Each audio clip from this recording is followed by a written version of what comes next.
remaja. Remaja disebut juga adolescent yang berasal dari bahasa Latin adolescere. Kata bendanya adolescentia yang berarti remaja atau berarti tumbuh menjadi dewasa.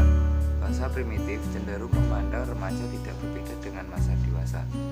Masa remaja secara umum dibagi dua, yaitu masa remaja awal dan masa remaja akhir. Masa remaja awal dimulai 12 atau 13 tahun sampai usia 16 atau 17 tahun. Remaja akhir terentang dari usia 16 atau 17 tahun sampai usia 18 tahun.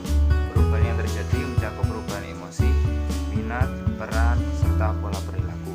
Masa ini disebut juga dengan masa bermasalah, sebab perubahan yang terjadi kadang-kadang menimbulkan permasalahan. Dan masa ini juga selalu disebut mencari masa identitas diri. Perubahan yang terjadi pada masa remaja meliputi perubahan fisik, perubahan emosi, perubahan sosial, dan perubahan minat. Perubahan fisik yang bersifat internal meliputi perubahan sistem pencernaan, sistem peredaran darah, sistem pernapasan. Perubahan fisik yang bersifat eksternal mencakup perubahan tinggi badan, berat badan, proporsi tubuh. Perubahan emosi seperti marah, takut, cemburu, ingin tahu, iri hati, gembira, sedih, dan kasih sayang diungkapkan dengan cara yang lebih bijak daripada masa anak-anak. Perubahan minat dipengaruhi oleh jenis kelamin, intelijensi, lingkungan tempat tinggal, minat keluarga, dan banyak faktor lainnya. Anak-anak perempuan diharapkan berperilaku feminin, sedangkan laki-laki diharapkan bersikap maskulin, sehingga minat sosial anak laki-laki berbeda dengan anak-anak perempuan. Sejalan dengan perkembangan jasmani dan rohaninya, maka agama pada remaja turut dipengaruhi oleh perkembangan tersebut. Perkenalkan, nama saya Kelvin Gonzales Nurdania Putra, absen 21. Di sini saya akan menjelaskan tentang perkembangan agama yang terjadi pada remaja dalam beberapa aspek, antara lain menurut W. Starbuck sebagaimana disebutkan oleh Rama Yulis adalah A. Pertumbuhan pikiran dan mental, yaitu ide dan dasar keyakinan beragama yang diterima remaja dari masa kanak-kanaknya sudah tidak begitu menarik bagi mereka. Sifat kritis terhadap ajaran agama mulai timbul. Selain masalah agama, mereka pun juga tertarik pada masalah kebudayaan, sosial, ekonomi, dan norma-norma kehidupan lainnya. B. Perkembangan perasaan. Berbagai perasaan perkembangan pada masa remaja. Perasaan sosial, etis, dan estetis mendorong remaja untuk menghayati kehidupan yang terbiasa dalam lingkungan kehidupan agamis, akan cenderung mendorong dirinya untuk lebih dekat ke arah hidup agamis. Sebaliknya, bagi remaja yang kurang mendapatkan pendidikan dan siraman ajaran agama Islam, akan lebih mudah terjerumus kepada hal-hal yang negatif. C. Pertimbangan sosial. Cara keagamaan pada remaja juga ditandai oleh adanya pertimbangan sosial dalam kehidupan keagamaan. Mereka timbul konflik antara pertimbangan moral dan material. Remaja sangat bingung menentukan pilihan itu karena kehidupan duniawi lebih dipengaruhi kepentingan atau materi. Maka para remaja lebih cenderung jiwanya untuk bersikap materialis yang meliputi kepentingan, keuangan, kebahagiaan diri, kehormatan diri, dan masalah kesenangan diri lainnya. Sangatlah sedikit remaja yang terpengaruhi oleh pertimbangan sosial dalam masyarakat. Demikian pula dalam hal agama dan akhirat. D. Perkembangan moral. Perkembangan moral pada remaja bertitik tolak dari rasa berdosa dan usaha untuk mencari proteksi. Tipe-tipe moral yang juga melihat pada para remaja juga mencakupi yang pertama self-directive, taat akan agama atau moral berdasarkan pertimbangan pribadi. Yang kedua adaptif, yaitu mengikuti situasi lingkungan tanpa mengadakan kritik. Yang ketiga, submissive, merasakan adanya keraguan terhadap ajaran moral dan agama. Yang keempat, unethical, belum meyakini akan kebenaran ajaran agama dan moral. Yang kelima, divine, menolak dasar dan hukum keagamaan dan moral masyarakat. Dan yang terakhir, sikap dan minat remaja terhadap masalah keagamaan boleh dikatakan sangat kecil, dan hal ini tergantung dari kebiasaan masa kecil serta lingkungan agama yang mempengaruhi mereka. Sekian dari saya, terima kasih. Saya Muhammadin Mustafa absen 18 yang mau menjelaskan mengenai pola perubahan minat beragama pada remaja.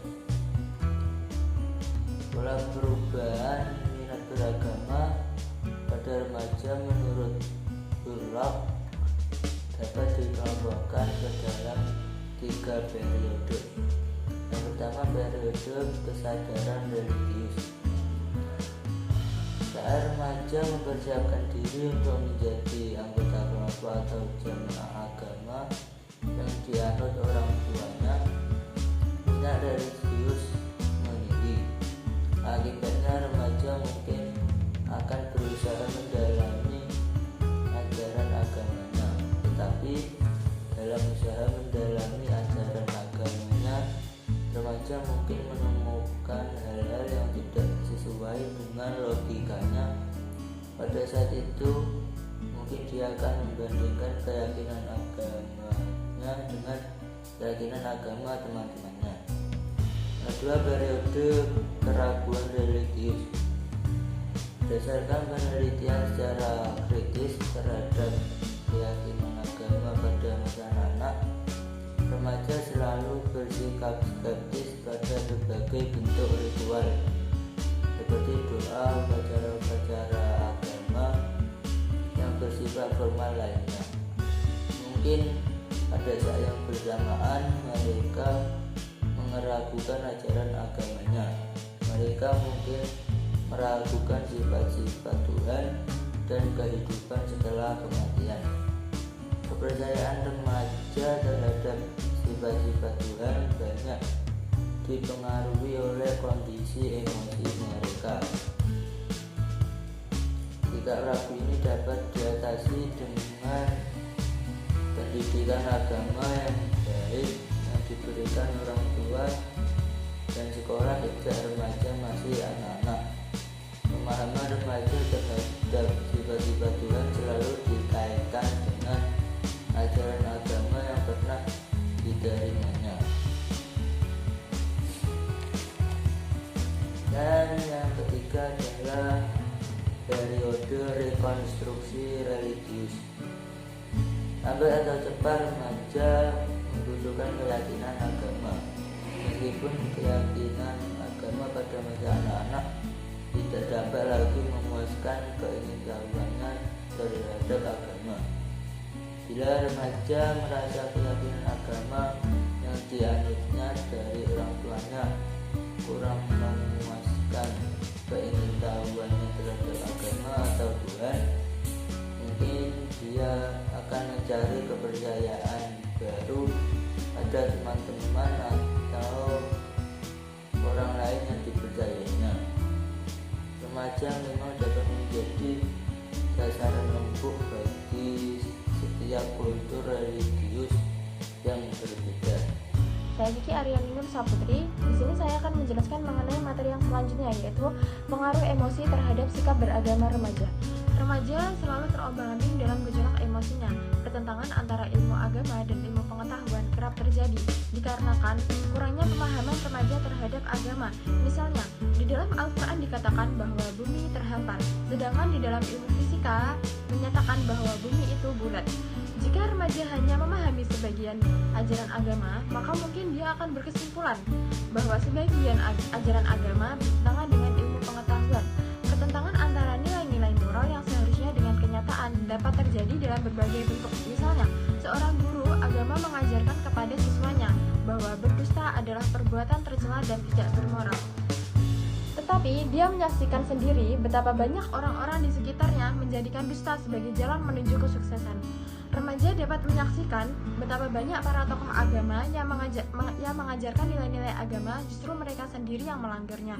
Misalnya, mereka mengajarkan bahwa tidak boleh menjual ayat-ayat Allah, tetapi mereka sendiri telah menjualnya untuk kepentingan dunia.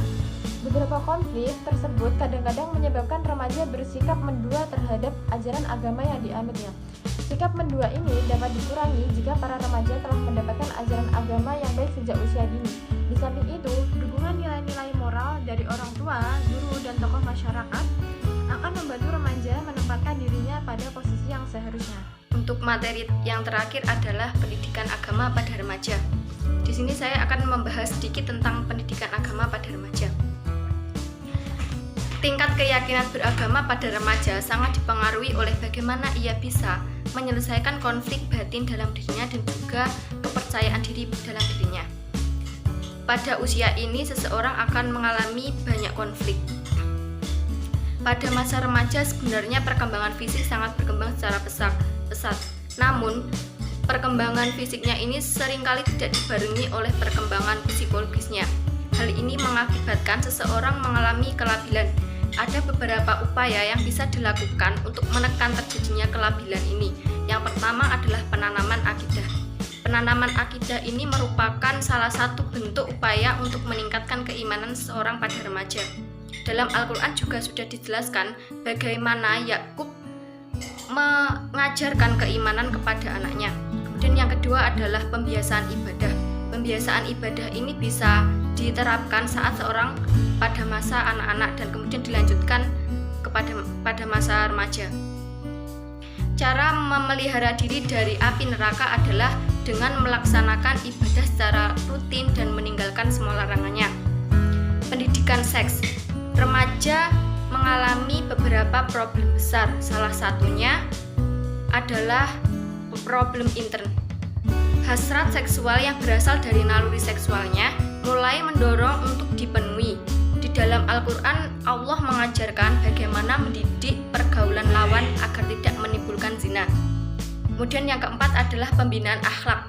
Akhlak akan menjaga seseorang terbebas dari melakukan berbagai kejahatan yang bisa merugikan kehidupan dirinya maupun kehidupan orang lain. Terima kasih.